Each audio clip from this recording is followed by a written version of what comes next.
that are gone. There's 7 stunt doubles that are gone if they were doing stunts. I don't know if they were doing any stunts in Snow White. All the auditions gone. It's like, It's that's like 18, 20 jobs that are just gone all of a sudden because you don't want to offend anybody by putting an ad, looking for little people to act in this movie.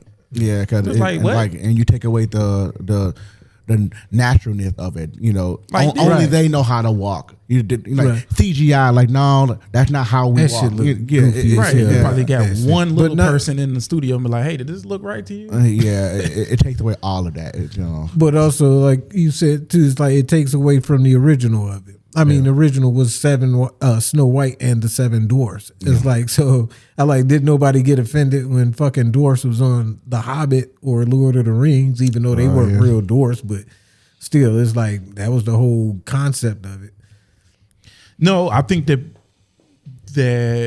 if they were to do that now, it would have been an issue. It would be an issue. The fact that they got people who weren't actual little people to play those roles, it would be an issue now.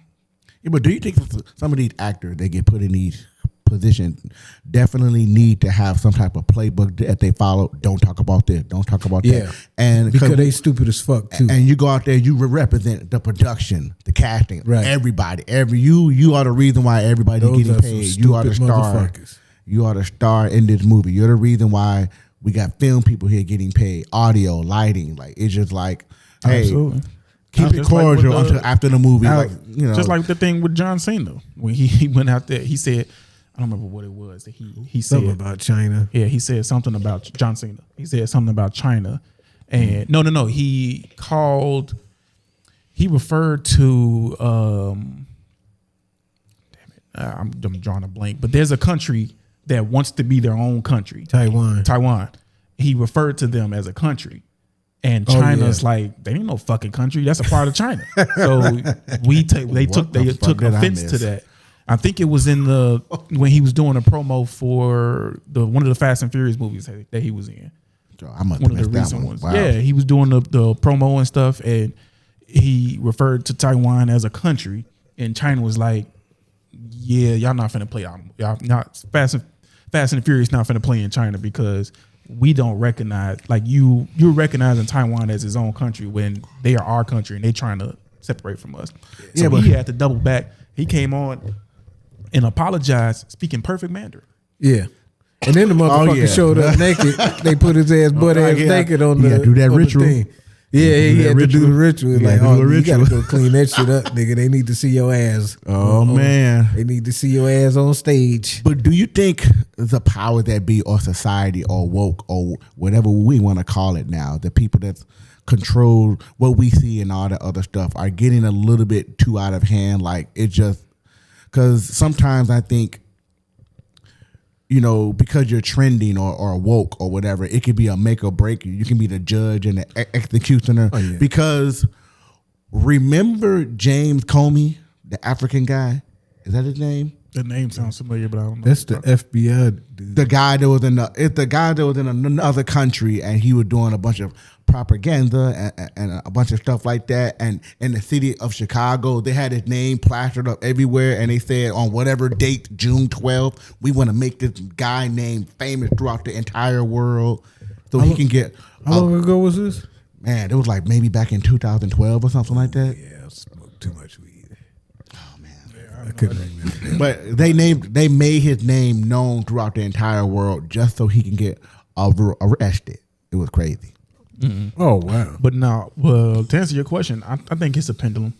It's like I remember having conversations with him about like even the political climate. I think with that, it's a pendulum. Like, it's swinging.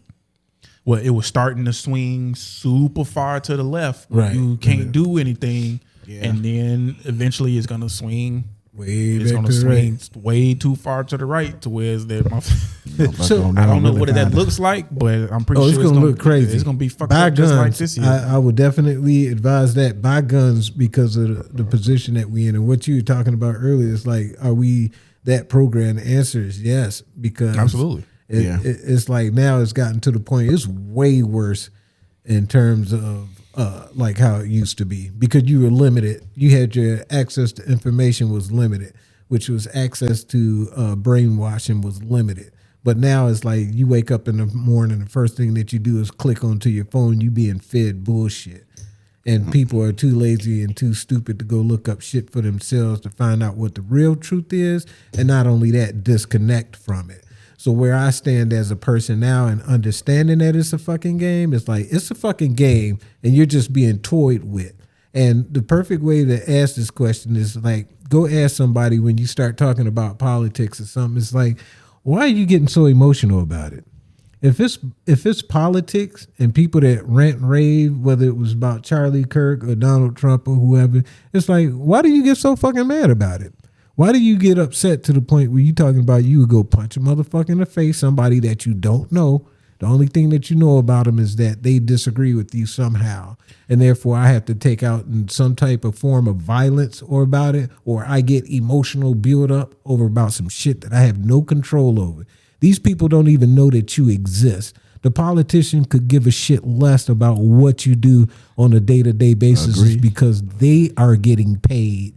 They are getting their paychecks and they have to stay in that position in order to get their paychecks. They don't give a fuck about what it is that you do, what your kids do, or any of that shit. So it's just amazing to me. It's like how people get so involved and so worked up about a process that doesn't include them. So with that said, I begin to look at every politician or at both parties as just being comic book character bad guys, and I would start to side with them, especially with the Republicans. It's just because they have a better gameplay. It's not right by a long shot. It's all fucked up. Everybody does fucked up shit. But if I was sitting there watching Super Friends, I would root for these motherfuckers because at least they have a game plan. Yeah, like I think like we touched on this before, and I was just like, the reason why people get so upset and so emotional is because they attach it to their identity. They attach to that political party that they, that either they chose to be or they grew up in or whatever the case. It no longer becomes. I mean, it doesn't stay as just politics. This is attached to who I am, and if you oppose, this this thing that I'm attaching to who I am, then you are opposed to me. Yeah, you're attacking me personally because this is me. This is who I am, and it doesn't make sense to me. I mean, like I get the that you can feel strongly about certain things and you can have principles and a set of morals and things that guide, the way that you look at the world and the way that you interact and move around.